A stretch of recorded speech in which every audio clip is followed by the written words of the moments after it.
Hey guys, thank you for watching the Slat Rock channel. Today we present you with 4 huge botches from WWE Super Showdown 2019. Number 4, Paul Heyman's botch.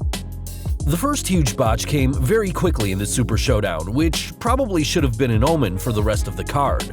After retaining the Universal title against Baron Corbin, Seth Rollins was attacked by the former Raw general manager, leaving the champ easy prey for Mr. Money in the Bank Brock Lesnar, who refused to cash in as promised during Monday Night Raw. With his advocate Paul Heyman by his side and referee in tow, it seemed guaranteed that the Beast was set to win his 3rd Universal title. Instead, a hilarious planned botch by Paul Heyman, who tripped as he got in the ring, dropping the briefcase, was all the architect needed to strike. Downing the leader of the Brock Party with a low blow, Rollins would punish Lesnar with a series of chair shots before ending the Beast's night early with a curb stomp onto the briefcase.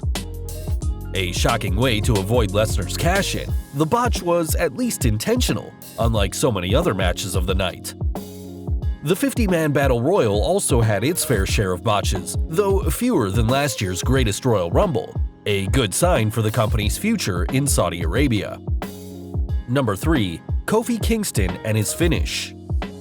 If you look at his amazing performances in Royal Rumble matches or his epic title win at WrestleMania, you'd be excused for thinking Kofi Kingston is a botch-free superstar. Unfortunately, that isn't the case, as though he was able to retain the WWE Championship against Dolph Ziggler at Super Showdown, it didn't come easy. As the show-off took the action to the outside, Kingston momentarily distracted the referee in the ring, allowing Xavier Woods to blindside Ziggler with a kick that sent Dolph into a Trouble in Paradise by the champion. A unique finish that naturally sets up their steel cage sequel at Stomping Ground, the ending could have been perfect if the players were in the right spot. The problem with the match was that Kofi didn't actually hit Trouble in Paradise on Ziggler, as the show-off was seen falling before the move even hit him, with the kick several inches from his face. A poor ending to what was a great match. Hopefully the pair will be able to avoid a similar end when they meet at Stomping Ground inside a 15-foot-high steel cage. Number 2, Andrade's moonsault. Despite being a former NXT champion and prominently featured since his call-up, Andrade is yet to hold a title on the main roster, and hoped that would change at Super Showdown. Clearly a threat to Finn Balor's Intercontinental title reign, the Irishman was forced to channel the Demon, which clearly paid off, as the Demon Balor was able to retain the prestigious gold. A fantastic match delivered by 2 of WWE's best stars today. The match was practically perfect, but Andrade made one vital mistake when he went for his patented moonsault. As he climbed the turnbuckle, it became obvious that Balor wasn't set to take the move with his arms crossed over his body. Instead, Andrade landed on his feet after the moonsault and delivered a standing variant of the move, which barely connected with the champion. Slinking away to the corner after the move, it seemed Andrade did some damage to his arm, but was able to fight through the pain. Nearly crashing his face into Balor's knees, Andrade was lucky to avoid an injury, though the 2 professionals quickly recovered to carry on their entertaining bout. Sure, it wasn't the biggest botch of the night, and both men recovered well, but in a hotly anticipated contest that many would consider the match of the night, this botch really stood out. Number 1, Goldberg vs. The Undertaker. It was a match that WWE built up for weeks as a dream match, as for the first time ever, 2 icons of the Attitude Era would collide in Jeddah. In one corner, Goldberg, the biggest star made by WCW who dominated the promotion in the late 90s. In the other corner, The Undertaker, the phenom of the WWE, who had been claiming souls for nearly 30 years and hoped to add Goldberg's name to the list. Unsurprisingly, both men got long entrances, which did give the match a big fight feel in its rightful main event spot. After the smoke, fire, and Undertaker's druids cleared though, things turned ugly.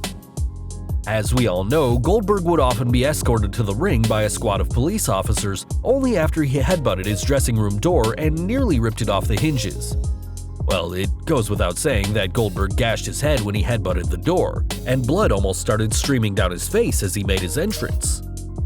Mocking the dead man's cutthroat taunt, the former WCW champion leveled Undertaker with 2 spears, though the Phenom instantly sat up. When The Undertaker attempted a chokeslam, Goldberg countered into a knee bar, and it seemed both men were playing to their strengths and not letting the limitation of their combined 106 years of age bring the excitement down. Unfortunately, when Goldberg attempted his third spear, this all changed. The wily Deadman dodged the move, leading Goldberg to crash into the ring post hard, and he was busted open as a result. Bleeding heavily, the Hall of Famer refused to quit, lifting The Undertaker for a jackhammer but failing to execute the move, clearly a sign that things had changed.